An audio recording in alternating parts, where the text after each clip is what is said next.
اخر تطورات الحالة الصحية للبلوجر سارة محمد، وايه سبب غيابها الفترة اللي فاتت، وايه كان ردها على متابعينها لما سألوها عن خطيبها. تعالوا نعرف التفاصيل مع بعض في فيديو النهاردة. اهلا بيكم في قناتي توما ترند اليوتيوب. لو اول مرة تشوفوني ما تنسوش تعملوا لايك للفيديو، اشتراك للقناة، دعمكم هيشجعني اني اكمل. المتابعين قعدوا يسألوا ويدوروا على سارة هي ليه مختفية اليومين اللي فاتوا. طلعت سارة بفيديو وقالت للناس ان هي كانت تعبانة جدا جدا جدا، وكانت بتلف على الدكاترة والمستشفيات علشان تشوف حل لمشكلتها الصحية.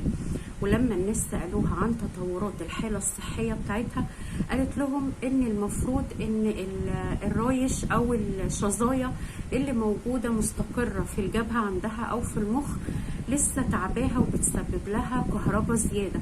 ولما سألت الدكتور قال لها ممكن نعمل عملية، بس هنفتح الجمجمة كلها من الجبهة لحد ورا. طبعا هي خافت وقالت لا انا مش هعمل العملية دي، برغم ان هي تعبانة جدا جدا من موضوع الكهرباء الزيادة اللي بتجيلها.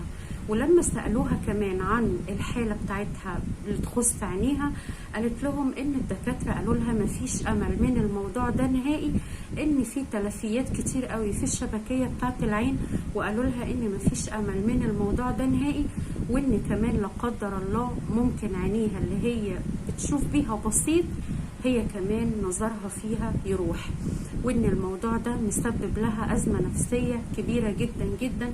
وطلبت من الناس كلها ان هم يدعوا لها علشان هي نفسيا تعبانة جدا.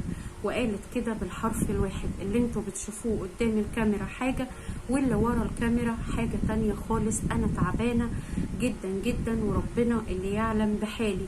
ادعولي ان ربنا يكرمني واخف علشان اشوف حياتي واشوف مستقبلي.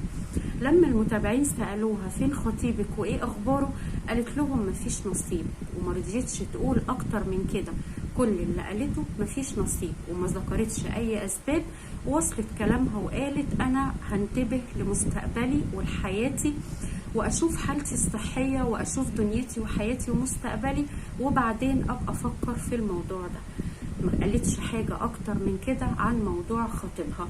وفعلا هي المفروض ربنا يا رب يكرمها ويشفيها ويصلح حالها، تنتبه لحياتها الاول وبعدين تبقى تفكر في الجواز. هي لسه صغيرة جدا، ربنا يا رب يشفيها. اتمنى ان كل اللي بيشوفني النهاردة يدعي لها ان ربنا يشفيها ويشفي كل مريض ويرد لها بصرها، وما تحتاجش ان هي تعمل عمليات، وربنا يحافظ على نور عينيها اللي باقيلها في العين التانية. لو وصلتم معايا لحد هنا ما تنسوش تعملوا لايك للفيديو، اشتراك للقناة، دعمكم هيشجعني اني اكمل. واستنوني في فيديو جديد مع توما ترند اليوتيوب.